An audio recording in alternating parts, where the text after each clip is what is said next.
Les Confessions de saint Augustin, livre 5, chapitre 7, il se dégoûte de la secte des Manichéens après avoir reconnu l'ignorance de Faust. Lorsque j'eus reconnu que Faust était ignorant, dans les sciences où j'avais cru qu'il excellait, je commençai à désespérer de pouvoir par son moyen être éclairci de mes doutes, dans lesquels néanmoins il aurait pu n'être pas instruit, sans laisser d'être intelligent la doctrine de la véritable piété, pourvu qu'il n'eût pas été manichéen. Mais les livres de ceux de cette secte sont remplis d'un nombre infini de fables, touchant le ciel, les étoiles, le soleil et la lune. Ce qui faisait qu'en conférant les supputations mathématiques que j'avais lues dans d'autres livres, avec ce qui était écrit dans les leurs, pour juger si leur raison était meilleure ou du moins aussi bonne que celle des autres auteurs, je n'espérais plus que Faust me les pût expliquer aussi nettement que je l'aurais souhaité.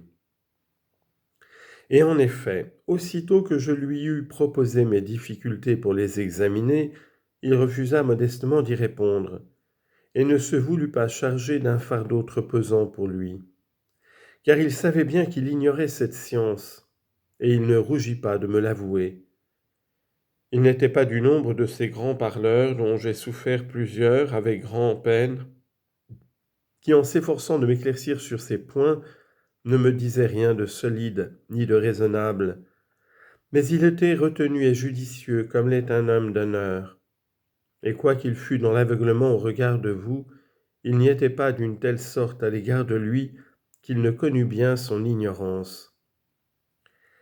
Et il ne voulut pas s'engager mal à propos dans une dispute et dans des difficultés, d'où il voyait qu'il lui serait impossible de sortir.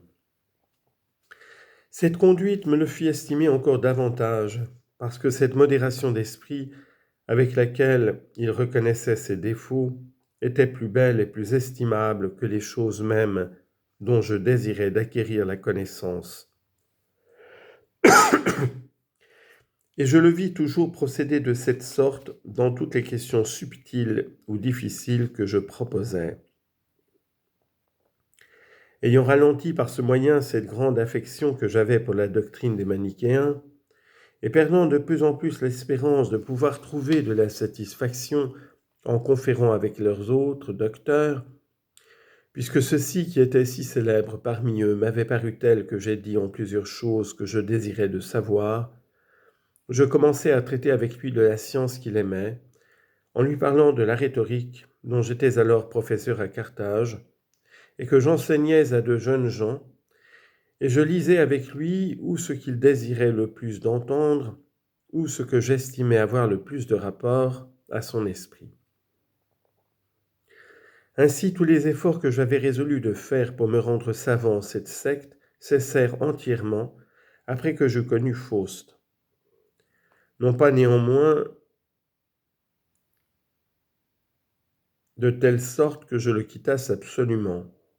mais parce que je ne voyais encore rien de meilleur que ce que j'avais embrassé, je résolus de m'en contenter si je n'en rencontrais quelque autre meilleur et plus digne d'être suivi. Tellement que ce Faust, qui avait été pour tant d'autres un piège mortel, avait déjà, sans le savoir et sans le vouloir, commencé à me tirer de celui où j'étais tombé. Car dans le secret de votre providence, mon Dieu, vous n'abandonniez point mon âme, et votre main me conduisait par des voies cachées et admirables. Cependant que ma mère vous offrait continuellement pour moi en sacrifice le sang de son cœur, qui jour et nuit coulait par ses larmes. C'est ainsi que vous m'avez traité, mon Dieu, puisque c'est vous qui conduisez les pas de l'homme et faites qu'il désire d'entrer dans vos voies. Car qui peut procurer notre salut sinon votre main, Seigneur, qui réforme et qui répare ce qu'elle-même a formé ?